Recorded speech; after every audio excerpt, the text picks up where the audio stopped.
주옵소서. 하나님 아버지, 한 해도 다양한 은사로 주님의 교회를 섬긴 일꾼들을 기억하사 저들의 수고가 하늘에서 해같이 빛나게 하옵소서.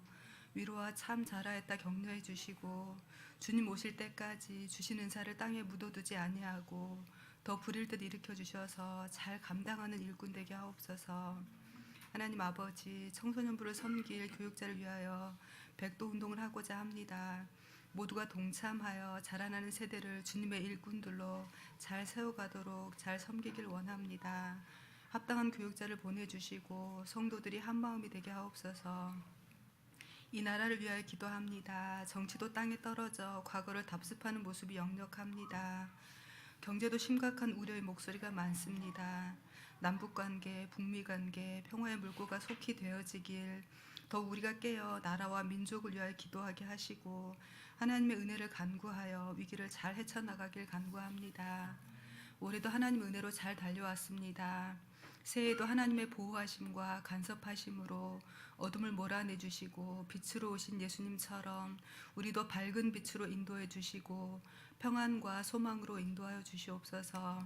이 시간 세우신 우리 목사님 영육간의 강건함과 성령 충만함으로 역사하셔서 우리의 영과 혼을 찔러 쪼개어 거듭나는 생명의 말씀 되게 하옵소서. 말씀으로 새해를 잘 열어가길 간절히 원하오며 예수님의 이름으로 기도하옵나이다. 아멘.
나는 영광 돌리리 주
아름답고 놀라운 아름답고 놀라운 주 예수 말로 할 수 없네 말로 할 수 없네 그 측량할 수 없는 측량할 수 없는 위엄 주님과 같은 분 없네 한없는 그 지혜와 사랑 그 누구도 다 알 수 없네 아름답고 놀라운 주 예수 보좌에 앉으셨네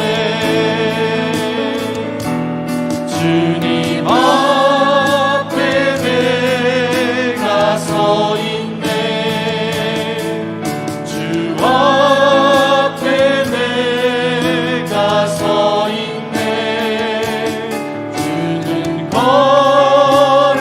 거룩하신 하나님 그 앞에서 이 주님 앞에 내가 서 있네 주님 앞에 내가 서 있네 주 앞에 내가 서 있네 주는 거룩하신 하나님 그 앞에서 있네 너희는 가만히 있어 주가 하나님 내갈지어다 열방과 세계 가운데 주가 높이는 아들이라 너희는 가만히 있어 너희는 가만히 있어 주가 하나님 내갈지어다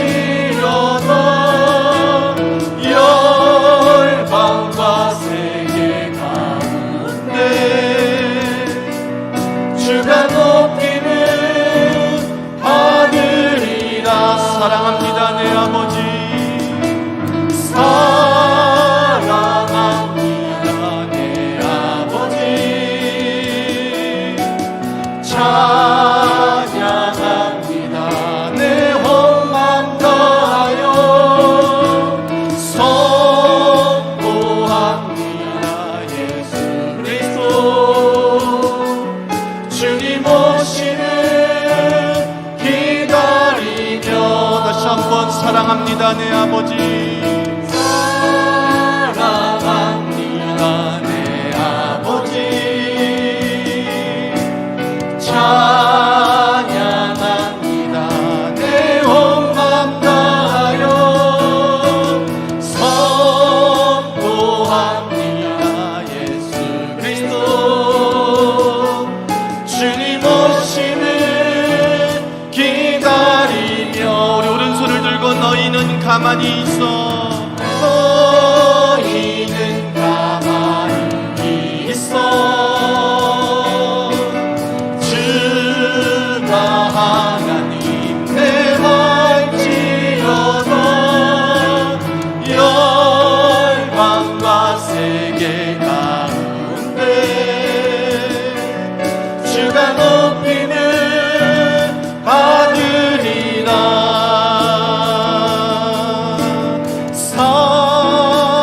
사랑합니다 내 아버지 찬양합니다 내 혼만 다하여 선포합니다 예수 그리스도 주님 오시는 기다리며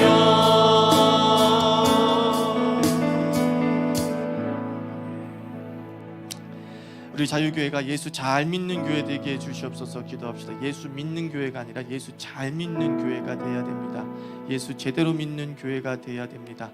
성경에 있는 예수님 온전히 믿어야 우리에게 구원과 영생의 문이 열리는 것입니다. 하나님 아버지, 나의 구원주 되시고 나의 모든 죄를 용서하시고 나에게 하나님 나라를 선물하시는 그 예수님 온전히 믿고 바르게 믿고 나아가는 교회 되게 하시옵소서. 기도합니다. 하나님 아버지,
말세에 내가 믿음을 보겠느냐라고 하셨습니다. 또 나더러 주여 주여 하는 자마다 다 하나님 아버지께 가는 것이 아니다라고 말씀하셨습니다.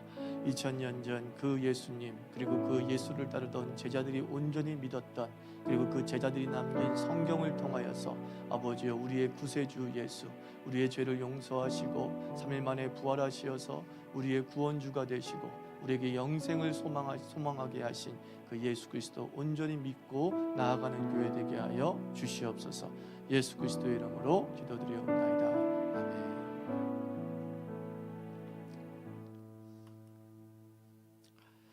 하나님 말씀 보겠습니다. 하나님 말씀은 요한복음 우리 11장 25절에서 26절 말씀입니다. 요한복음 11장 25절에서 26절 말씀.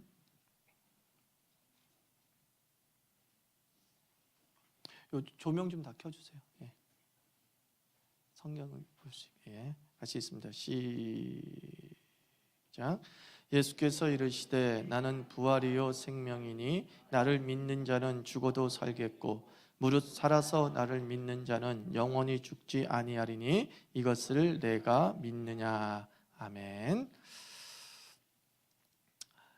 이제 사도신경 13번째 시간입니다. 사도신경 13번째 마지막입니다.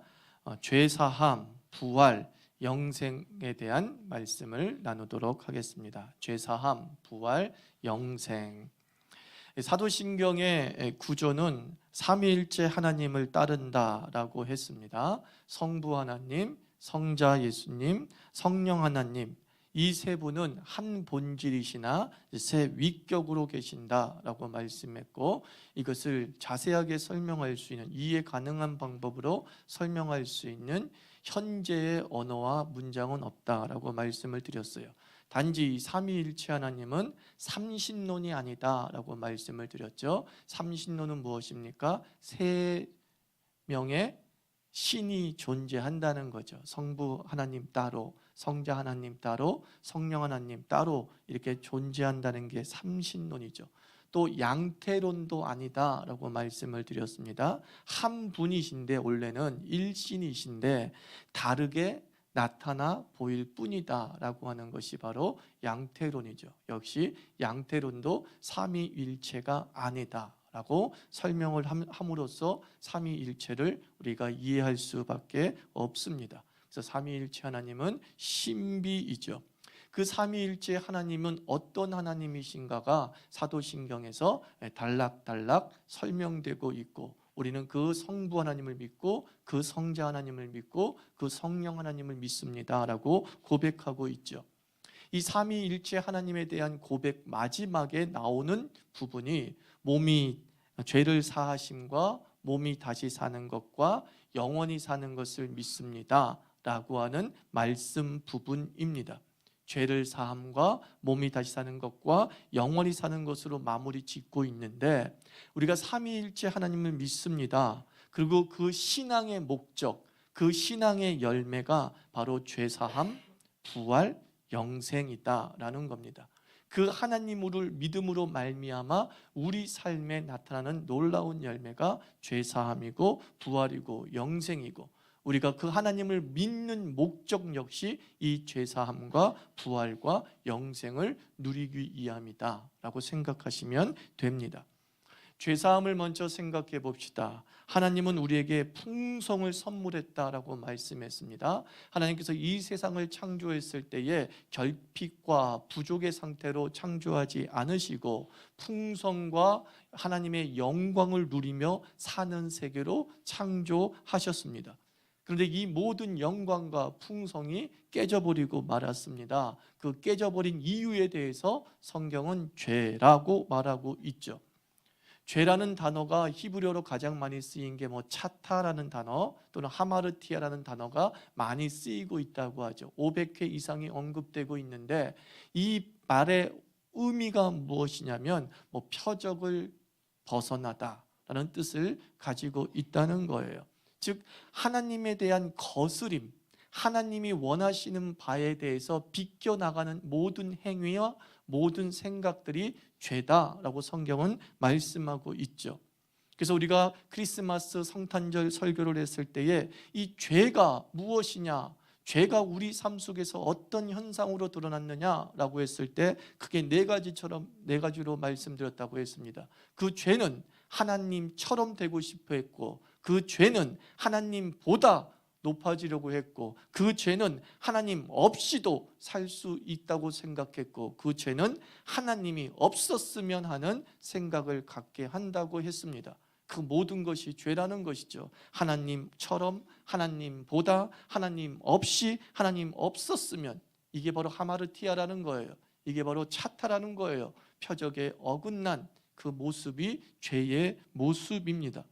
그리고 그 죄의 결과로 이 땅에 죽음이 온 것이죠. 죽음은 창조의 산물이 아닙니다. 죽음은 죄의 결과예요. 우리가 하나님의 뜻에 어긋남으로 말미암아 하나님처럼, 하나님보다, 하나님 없이도, 하나님이 없었으면 하는 그 죄의 결과가 바로 죽음이죠. 죽음은 하나님의 영광과 하나님의 풍성의 상실입니다. 아담과 하와가 죄를 지어 에덴 밖으로 쫓겨났다라고 했습니다. 에덴은 모든 것을 가지고 있는 하나님의 영광과 풍성의 상징이었죠. 그 에덴에서 쫓겨난 뒤에 그들이 겪은 것은 무엇이었습니까? 황무지를 겪게 되지 않습니까? 가시덤불을 겪게 되는 것이죠. 그게 바로 죽음의 현상입니다. 결핍과 부족과 모든 고난 속에 시달리게 되죠. 그 죽음의 현상인 부패와 그 죽음의 현상인 결핍이 우리를 지배하고 있었습니다. 부활이라는 고백과 영생이라는 고백 이전에 죄 사함을 믿습니다라고 고백하는 이유가 무엇이냐? 부활과 영생의 상대어, 부활과 영생의 반대어는 죽음 아니겠습니까? 그러면 그 죽음이 무엇 때문에 왔는가? 죄 때문에 왔다라는 그 원인을 분명히 규명해야지만이 우리 삶에 그 죽음이 주는 고독, 죽음이 주는 아픔을 극복하고 다시 하나님의 영광의 상태로 돌아갈 수 있기 때문이죠. 그래서 죄의 문제가 해결돼야지 무엇이 온다? 부활이 온다. 죄의 문제가 해결해야지 영생이라고 하는 열매를 얻게 된다라는 거죠. 그래서 사도들은, 예수 그리스도의 가르침을 받은 사도들은 그들이 신앙을 고백할 때에 분명히 우리가 부활을 먼저 믿는다라고 말하지 않고 순서를 얘기한 거예요. 죄사함을 믿습니다. 그 죄사함을 믿는다는 그 믿음의 고백하에 우리에게 부활과 영생이라고 하는 창조의 원형들이 회복되어지고 완성되어져 가는 거죠. 그렇다면 성경에서 죄사함은 어떻게 이루어졌다고 말씀합니까? 에베소서 1장 7절 말씀 보면 우리가 그리스도 안에서 그의 은혜의 풍성함을 따라 그의 피로 말미암아 속량 곧 죄사함을 받았다라고 말씀하고 있습니다. 예수 그리스도로 말미암아, 성자 하나님이신 예수 그리스도로 말미암아 우리 삶에 죄사함이 이루어졌다라고 말씀하고 있습니다. 예수님께서 십자가에서 우리의 죄를 대신하여 죽으심으로 말미암아 우리에게 죄사함의 은총이 베풀어졌다라고 말씀하고 있습니다. 우리가 죄를 용서해 주시라고 말한다고 해서 죄사함이 베풀어진 것이 아니라 그 죄사함의 역사, 죽음의 권세를 이기는 놀라운 하나님의 역사는 예수 그리스도의 십자가에서 이루어졌다라고 말씀하고 있습니다. 그러므로 죄를 용서받았다라는 것은 죽음에서 생명으로 옮겨졌다라는 것을 말하는 거죠. 하나님과의 단절에서 하나님과의 관계가 회복되는 것이고, 이제 우리 하나님이 우리의 아버지가 되셨다는 말과 똑같은 것이 바로 죄사함 받았다라는 말씀입니다. 그래서 여러분들 구원받았습니까? 라고 질문을 많이 받을 것입니다. 그 말과 똑같은 말이 죄사함 받았습니까? 용서받았습니까? 라는 말과 똑같은 것입니다. 어떤 사람은 용서받았습니다 라고 물어보면 예, 용서받았다라고 얘기를 해요. 그러면 구원을 받았습니까? 라고 했을 때 잘 모르겠어요. 그래요. 이거는 서로 다른 말이 아닙니다. 죄사함을 받았다는 말과 구원받았다는 말은 동일한 말이란 말이에요. 근데 보세요. 구원을 받았냐는 질문에 답하기가 쉬울까요? 죄사함을 받았다는 질문에 답하기가 쉬울까요? 죄사함을 받았다는 질문에 답하기가 더 쉬워요. 용서받았다는 것은 우리가 감정이라고 생각하고 있기 때문에 하나님 아버지께서 당신의 죄를 용서해 주셨어요. 예수 그리스도 안에서 용서해 주셨어요. 그러면 다들 끄덕여요. 그렇군요. 그렇군요. 그거 좋은 말인데요. 믿어요. 그 순간 그 사람에겐 구원이 일어난 것이죠. 근데 반대로 구원의 확신을 가지고 있습니까? 라고 했을 때는 이게 내세의 문제로 연결되어져서 이거는 죽으면 살고 천국이 실제한다는, 보이지 않는 세계를 지금 믿어야 된다는 그런 얘기니까 갸우뚱거리기 시작하는 거죠. 구원이라는 단어에는 감정보다 이성이 작동할 때가 많이 있는 거죠. 그래서 죄사함을 받았습니까? 라고 하는 신앙 고백을 사도들이 했다는 것이 중요해요. 우리는 주님께 구원을 받았으며 부활과 영생을 누립니다, 이런 말을 하지 아니하고 죄사함을 받았습니다라고 하는 고백을 했다라는 거죠.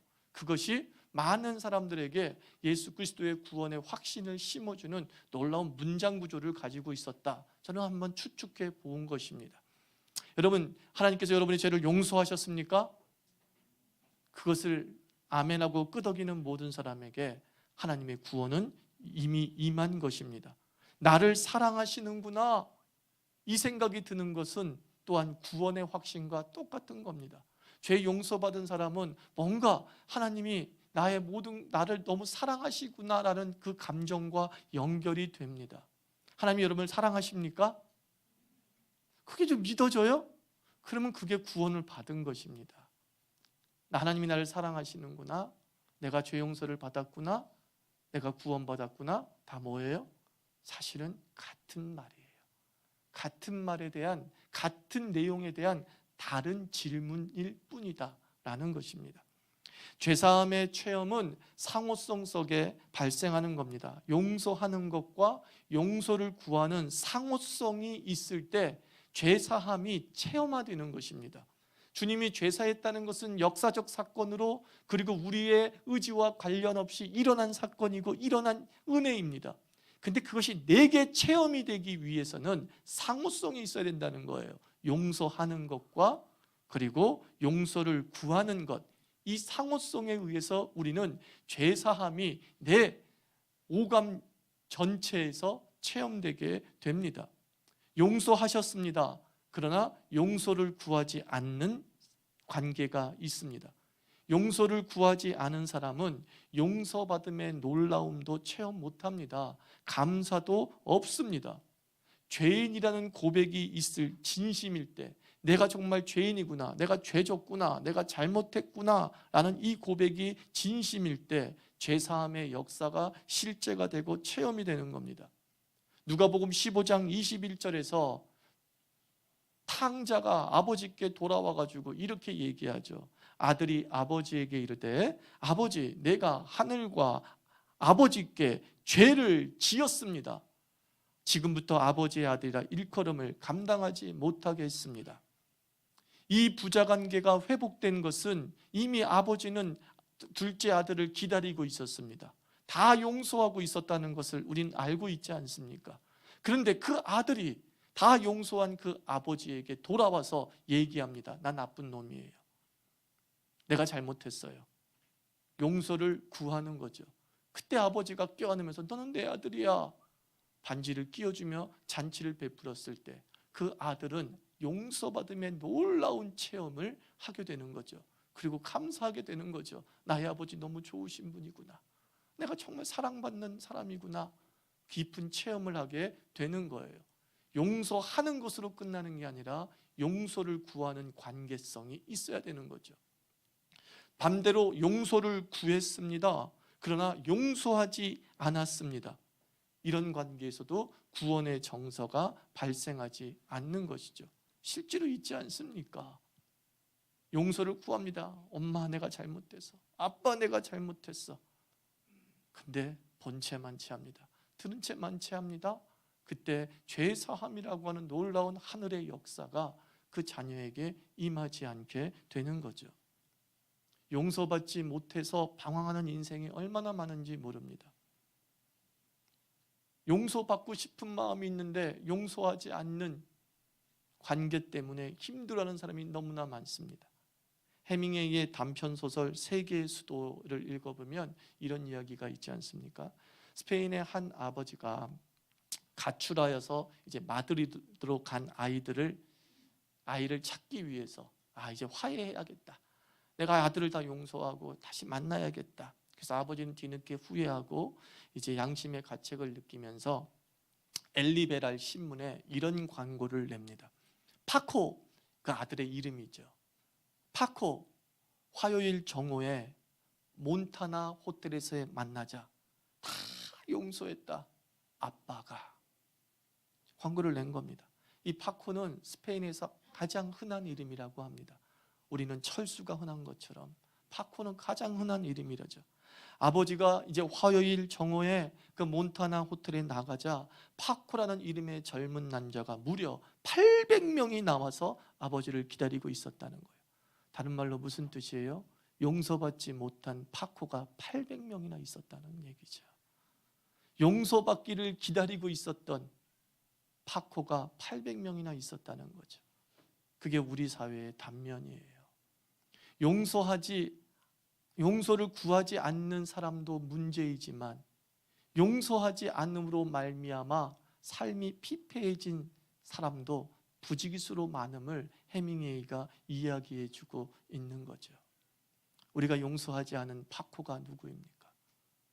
우리가 용서하지 않는 한 그 파코는 방황하면서 세상에서 힘들고 어렵게 살아갈 거라는 거예요. 파코에게 아빠가 용서한다 이 한마디를 남겼을 때에 그 파코의 인생은 새롭게 시작이 되는 것이죠. 아버지와의 관계가 회복되면서 힘찬 미래를 열어나가는 거죠. 예수님께서 주기도문을 가르쳐 주셨죠. 그 주기도문의 내용 중에 우리가 잘 알듯이 우리가 우리에게 죄 지은 자를 용서한 것처럼 우리의 죄를 용서하여 주옵소서. 사회적 관계에서의 용서를 말씀하고 있습니다. 하나님과 나 사이의 용서뿐만 아니라 우리와 우리 사이의 용서를 기도하라고 예수님께서 말씀하고 있습니다. 평생 자신의 자아와 정면으로 대면하거나 받아들이지 못하고 살아가는 사람이 많이 있다고 얘기하죠. 내 실체에 대해서 온전히 바라보지 못하고 살아가는 이들이 많이 있다고 하죠. 용서를 구하지 못하고 책임을 전가하고 잘못을 인정하지 않고 모른 척하는 사람들이 참 많이 있죠. 건강하지 못한 자아상이죠. 또한 건강하지 못한 자아상은 한 번 싫으면 죽어도 싫다는 마음으로 살아가는 사람들. 나는 저 인간 절대 용서할 수 없어 라고 하는 자아상도 그렇게 아름다운 자상은 아닙니다. 다 병든 자상이죠. 자신의 잘못을 인정하지 않는 것도 병든 자상이고, 누구의 죄를 용서하지 않는 것도 다 병든 자상, 죄의 노예 상태에 있는 모습, 하나님의 참 죄사함의 은총을 체험하지 못한 안타까운 우리의 모습입니다. 그리스도인의 삶은 용서를 받는 데서 시작하고 용서를 향하여 사는 것이다 라고 하는 말이 있습니다. 그리스도의 삶은 용서를 받는 데서 시작하는 거예요. 우리의 첫날은 용서받은 날이에요. 우리의 하루는, 오늘부터 하루는 용서받은 날이에요. 그건 시작이에요. 그리고 그 시작을 기점으로 우리는 나머지 인생을 어떻게 살아가는 것이냐? 용서하며 사는 거라는 거예요. 용서받은 자가 용서하며 사는 거죠. 그래서 독일의 유명한 신학자 고펠트라는 신학자가 복음서를 연구하면서 이런 얘기했어요. 용서는 스트림이다 그랬어요. 흐름이다. 저 상류에서 물이 흘러야 하루로 흘러내리듯이, 저 상류에서 맑은 물이 흘러내려서 하루로 흘러가듯이, 그의 삶에 용서가 있다는 것은 그의 삶의 원류에서 용서가 흘렀기 때문이다 라고 얘기하는 거예요. 반대로 용서가 없는 삶이란 저 원류에서 용서를 체험하지 못한 것이죠. 용서가 시작되지 못한 것이죠. 더 노골적으로 얘기하면 우리 크리스찬들이 용서하며 산다는 것은 또 하나의 말이 구원의 확신의 말과 똑같은 거예요. 죄 사함 받았습니까? 받습니까? 그리고 또 하나, 용서하십니까? 이 세 가지 질문에 대해서 네, 죄 사함 받았습니다. 네. 사랑 받았습니까? 네, 하나님이 나를 너무 사랑하십니다. 용서하셨습니까? 네, 용서가 되더라고요. 이 세 가지 질문에 네, 아멘, 아멘으로 답한 사람에게 우리는 이렇게 선언할 수 있습니다. 당신은 구원받은 사람입니다. 구원의 확신이라는 게 내가 믿습니다 라고 하는 문제가 아니라 우리 삶 전체를 변화시킨다는 의미를 가지고 있는 거예요. 온 인격 자체를 변화시켜서 그 구원의 확신을 누리게 하시는 것입니다. 이 상호성, 용서의 상호성이 얼마나 중요한지. 그래서 빌리 브란트 옛날 서독 수상이 2차 대전 때 홀로코스트를 통해서 많은 유대인과 폴란드 사람들을 죽이지 않았습니까? 그 폴란드를 방문해서 2차 대전 때 희생된 유대인의 묘지 앞에 무릎을 꿇고 사죄하지 않았습니까? 일본은 아직까지도 사죄하지 않지만 그 독일은 수상이, 최고 책임자가 가서 무릎을 꿇고 우리가 그때 큰 죄를 지었습니다. 그리고 그 무릎 꿇은 서독의 수상의 모습을 보고서 유럽은 어떻게 했습니까? 이제 됐어 이렇게 했죠. 용서할게요. 그러면서 유럽이 일치로 나아갈 수 있는 길이 열렸던 것이죠. 용서를 구하고 그 구한 자에게 너는 죄가 너무 커서 아직 용서하긴 일러, 그게 아니라 충분합니다. 우리도 당신을 용서합니다 라고 했을 때 이유가 만들어지는 발판이 되는 거예요. 하나가 되려고 하는, 일치가 되려고 하는 놀라운 역사가 벌어지고 악순환을 끊게 되는 것이죠. 이제 그 죄사함 뒤에 뭐가 있습니까? 몸이 다시 사는 것. 몸이 다시 사는 것. 이것은 영혼 불멸설과 다른 말입니다. 영혼 불멸설은 무엇입니까? 우리의 몸은 그냥 영혼을 가두고 있는 악한 것에 불과하다. 육은 다 사라지지만 영혼은 영원히 죽지 않는다. 그게 바로 영혼 불멸설이에요. 우리가 몸이 다시 산다는 그 얘기가 영혼이 죽지 않고 영혼만이 하나님과 함께한다, 그런 뜻이 아닙니다. 몸이 다시 산다라는 것, 이것은 기독교만의 유일한 가르침입니다. 그래서 사도신경도 부활이라고 얘기하지 않고 분명히 얘기합니다. 몸이 다시 사는 것을 믿습니다 라고 말합니다. 왜 부활이라는 단어를 쓰지 않고 몸이 다시 산다는 말을 했느냐? 우리 몸이 부활한다는 것은 예수님의 부활에서 유추할 수 있어요. 성경에서 다시 산다라고 하는, 즉 하나의 생명이 더 이어졌다라고 하는 세 사람이 있어요. 복음서에 야이로의 딸, 그리고 나사로, 도르가, 또 한 명도 있겠구나. 사도행전에 유두고. 이 네 명의 사람이 죽었다 살아났어요. 이때 쓸 수 있는 말은 부활이 아니에요. 이때 쓸 수 있는 말은 소생 또는 회생했다, 이렇게 쓸 수 있습니다. 왜 그렇습니까? 그들은 또 죽었기 때문이죠. 한 번 죽고 안 죽어야 부활인 것이죠. 몸이 다시 산다는 것은 바로 그런 뜻입니다. 우리가 한 번 죽어서 다시 살아나는데 그 뒤에는 다시 죽음이 역사하지 않는다라는 것을 말하고 있습니다. 그래서 오직 예수님만 부활하신 분입니다. 아직까지는. 그렇죠? 다시는 죽지 않으시는 몸으로 오셨습니다. 그래서 몸이 다시 사는 것과 이것을 믿는 것은 부활을 믿는다. 부활을 믿는다는 것은 무슨 뜻이라고요? 다시 죽음이 우리를 가두지 못하게 된다라는 것을 믿는 것입니다. 그 부활체는 어떤 존재입니까? 누가복음 24장 39절 보면 부활하신 예수님을 제자들이 만지고 또 예수님께서 먹고 마시고 하셨다, 그리고 물리적으로도 보았다라고 말씀하고 있습니다. 그 부활체는, 궁극적인 부활체는 물리적으로 감각할 수 있는 것이 분명합니다. 근데 물리적으로 감각할 수 있는데 요한복음 20장 19절 말씀 보면 예수님께서 닫힌 문을 지나서 제자들 가운데 들어오셨다라고 말씀하고 있습니다. 그것을 봤을 때 또 우리가 이 땅에 살아가고 있는 이 피지컬은 아니다 하는 것이죠. 감각할 수 있으나 공간의 제한을 받지 않습니다. 그래서 바울 사도는 고린도전서 15장 44절에서 그 상태를 어떤 상태라고 표현했냐면 신령한 몸이라고 표현했습니다. 부활체는 어떤 상태인가? 영혼도 아니에요. 스피릿, 정신도 아니에요. 신령한 상태, 신령한 몸일 것이다 라고 말씀합니다. 그러면 신령한 몸이라는 것은 구체적으로 무엇이냐? 하나님께서 빌립보서 3장 21절에서 이렇게 말씀하죠. 만물을 자기에게 복종하게 하실 수 있는 자의 역사로 우리의 낮은 몸을 자기의 영광의 몸의 형체와 같이 변화하게 하리라 그랬어요. 자기와 같이라고 했어요. 결국 부활체, 몸이 다시 산다는 그 몸은 어떤 상태를 이야기하는 것입니까? 하나님과 같은 상태, 이거예요.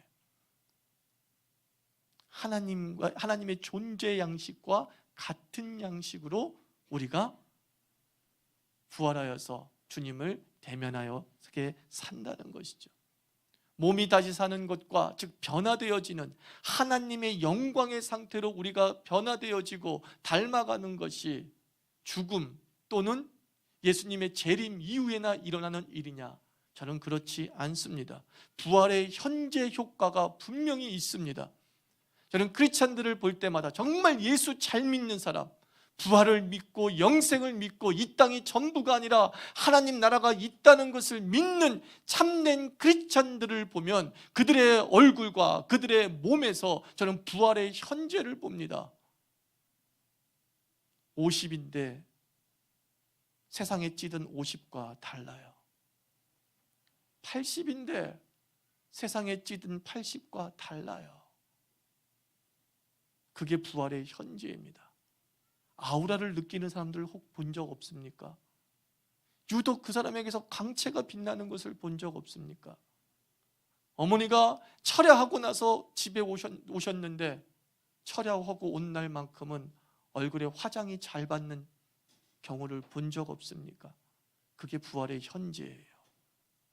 예수 그리스도를 온전히 확신 있게 믿고 하나님이 나를 사랑하시며 주께서 내 삶의 구원주가 되신다는 것이 감격이 되고 그 예수 따라 살아가는 삶에 우리는 부활이 날마다 현재인 줄 믿습니다. 더 쉬운 말로 이 예수 그리스도를 잘 믿는 자에게는 영적 보톡스 현상이 벌어지는 거예요. 보톡스를 맞지 않았는데도 동안 현상이 벌어지는 것이죠. 분칠을 하지 않았는데도 얼굴이 광채가 나는 것이죠. 이것이 부활의 현재입니다. 아, 목사님, 저는 그러면 멀었네요. 여러분, 우리끼리 있으니까 못 느끼죠. 예수 안 믿는 그룹으로 나가보세요. 세상에 찌든 사람 그룹에 나가보세요. 여기서 다들 뭐라고 하는지 아세요? 너는 왜 안 늙니? 이래요. 너는 어떻게 살기에 그렇게 얼굴이 번쩍번쩍거리냐? 저 정말 그 얘기 많이 듣습니다. 막 20, 30년 만에 만난 초등학교 친구들이 날 보고 놀래요. 심지어 어떤 사람은 나보고 넌 37, 8로 보인다. 그래요. 근데 그 얘기를 한 그 친구를 보니까 60으로 보이더라고요. 부활의 현재 효과를 누리기를 축원합니다. 그래서 잘 믿으면 부활의 현재 효과가 우리 삶에 있는 거예요. 그리고 마지막 영원히 사는 것, 영생이라고 한자어로 얘기할 수 있죠. 제가 말씀 때마다 영원이라는 개념을 설명했어요. 영원은 뭐예요? 성삼위 하나님의 존재 시간이 영원입니다. 처음이요, 끝이요, 시작도 없고 끝도 없는 시간 개념을 영원이라고 해요. 그 영원은 하나님의 시간 개념인 거예요. 우리는 유한한 존재이죠. 시작도 있고 끝도 있어요. 그러나 영원이란 시작도 없고 끝도 없고 처음이요 마지막이요, 이게 하나님의 존재 시간이에요. 즉 이 영원이라는 단어에 생이라고 하는 한자어를 합친 게 영생이에요. 영원히 산다라는 것은 곧 무슨 뜻이겠어요? 하나님과 함께 계속되는 삶을 이야기하는 거예요. 우리가 구원받은 이후에는 하나님과의 더 이상 끊어짐이 없어요. 하나님과 계속 호흡하며 하나님과 계속 살아가며 하나님의 시간 속에 우리가 돌입해서 하나님의 시간을 누리며 사는 거예요. 죄된 세상 속에서는 끝없이 하나님과 끊어집니다. 그러나 우리가 예수 그리스도를 온전히 믿음으로 말미암아 하나님과의 관계성이 계속되는 거죠. 또 다른 삶의 존재, 다른 세계에서의 삶의 계속, 이것을 우리가 믿는다는 것입니다. 다시 한번 묻겠습니다. 현세 이후의 세상을 믿습니까? 네, 그게 바로 영생이에요. 현세 이후의 삶이 있다는 것을 믿습니까? 그런 사람에게 하나님과 계속하는 영생이 수여되는 거예요. 결국 또 다른 삶의 존재, 또 다른 세계에서의 삶의 계속은 사실 오늘을 사는 힘이 되는 것입니다. 힘들 때는 우리는 그 하나님 나라를 소망하면서 이겨내는 것이죠. 이 땅이 전부가 아니니까 내가 주님 다시 올 날을 고대하며 그 나라에서 주님의 자녀로서 영광스럽게 살 것이야. 내 삶이 풍성할 때에도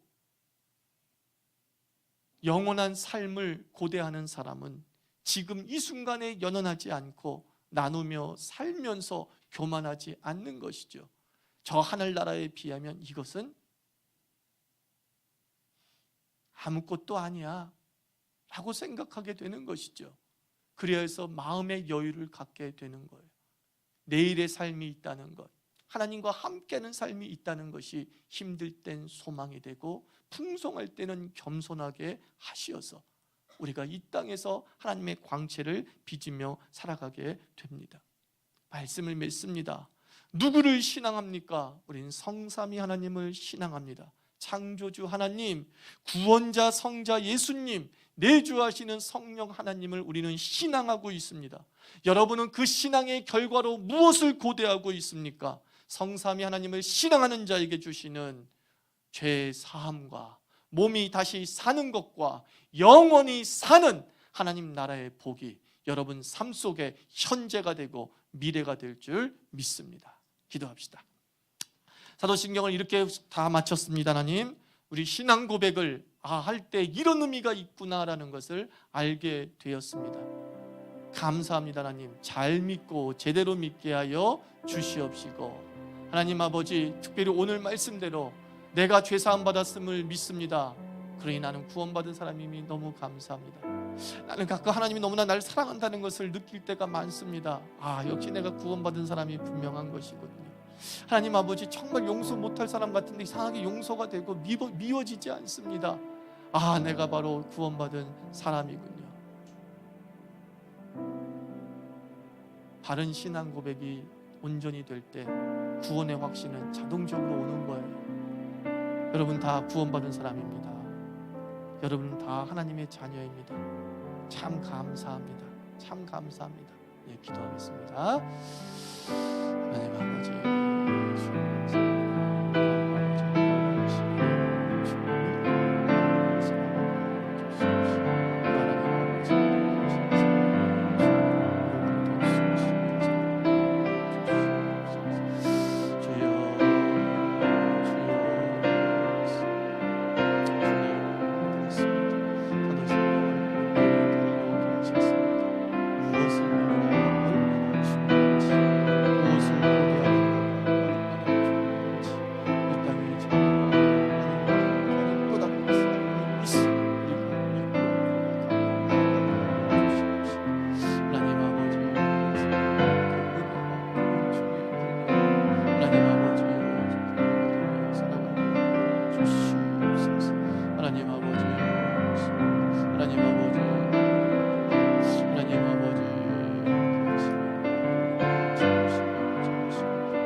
일 11조 헌금입니다. 이정우 유월이 장로님 가정, 하나님 아버지 사랑과 은혜 감사드립니다. 2018년 한 해 동안 축복과 살펴주심에 감사합니다. 이중 박주혜 집사님 가정, 최효서 집사님, 박상일 집사님, 이맹만 전수전 집사님 가정 2018년 한 해 동안 지켜주심에 감사합니다. 손예은 우리 학생 방학 알차게 보내게 해주세요. 또 추운데 우리 가정 모두 건강하게 지켜주세요. 보일러가 망가졌어요? 괜찮아요? 우리 손현승 학생, 김보성 김수영 집사님 가정 항상 하나님께 감사합니다. 이필재 김수현 집사님 가정 드렸습니다. 하우라 권사님 기도 속에 함께 해주셔서 감사합니다. 박은주 권사님 군생활 잘 마치고 전역하게 하시면 감사합니다. 앞으로 나아갈 길도 함께 하옵소서. 언제 마쳤어요? 어제? 왔어요? 오늘? 독감. 독감 잘 걸린 게 제대하고 나면 약간 풀어져요. 막 방탕하게 시작하기 시작하거든요. 그래서 집안에 딱 있는 게 다 잘 됐네. 최희람 하나님 아버지 감사합니다. 최희람 하나님 사랑합니다. 비전원금 우리 박상일 집사님 드렸습니다. 드렸습니다. 성경금 정민규 정민아 우리 남매 드렸습니다. 신년감사원금 성탄감사원금 드렸습니다. 기도하겠습니다. 하나님 아버지 감사를 드립니다. 우리 태호가 하나님 아버지여 잘 군생활 마치고 하나님 아버지 퇴원했습니다. 제대했습니다. 하나님께서 젊은 때에 아버지 사고 발생하지 않고 또 경험이 되게 해주시니 감사를 드립니다. 아버지 자기 인생 잘 관리하면서 또 멋진 미래를 만들어가는 귀한 청년 되게 하여 주시옵시고 아버지 부모님의 기도가 나를 지금까지 지켰음을 고백하면서 또 기도의 용장으로 거듭나는 귀한 아들 되게 하여 주옵소서. 또 기도생활 감사하는 우리 하우라 권사님 새벽과 밤마다 아버지여 두 차례에 걸쳐 아버지여 이 교회에서 교회를 위해 또 교인을 위해 가족을 위해 나라를 위해서 기도하는 그 기도가 하나도 땅에 떨어지지 아니하고 상달되어 은혜의 담비로 내리게 하여 주시옵소서. 또 2018년도를 지키신 우리 이맹만 가족 집사님 가정 이종호 장로님 가정을 주께서 붙잡아 주시옵시사. 여전한 하나님 변함없는 하나님께서 아버지여 날마다 새로운 은혜를 우리 장로님과 우리 이맹만 집사님 가정에 충만하게 더하여 주시옵소서. 오늘 주의 백성들 한 사람 한 사람들 하나님 아버지여 기도의 제목을 가지고 하나님의 임재를 체험합니다. 아버지 구체적인 언어로 기도하지 않았지만 찬양의 언어, 말씀에 화답하는 아멘의 언어가 저들의 간절한 기도가 되게 하여 주시옵시사. 하늘문을 여시고 각 가정에 아버지여 한량없는 단비를 내려 주시옵소서. 예수님의 이름으로 기도드리옵나이다. 아멘.